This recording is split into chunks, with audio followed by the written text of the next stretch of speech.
اے میرے اللہ، جو بہن یا بھائی یہ دعا سن رہا ہے اس کے دل کے سب راز تجھ پر ظاہر ہیں۔ تو اسے ایسی خوشیاں دے جن کا وہ تصور بھی نہ کر سکا ہو۔ اے اللہ کریم، جو تھک چکا ہے اسے آرام دے، جو رو رہا ہے اسے مسکراہٹ دے، جو اکیلا ہے اسے اپنی معیت عطا فرما۔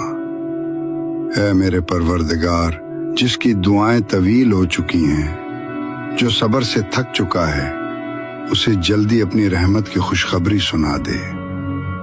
اے میرے مالک، اسے ایسی صحت عطا فرما جو تیرے ذکر میں مدد دے، ایسی عبادت نصیب فرما جو دل سے ہو، اور ایسا رزق دے جو پاک ہو، حلال ہو اور برکت والا ہو۔ اے دونوں جہانوں کے مالک، جس کے والدین زندہ ہیں ان کے لیے راحت، تندرستی اور خوشیاں لکھ دے۔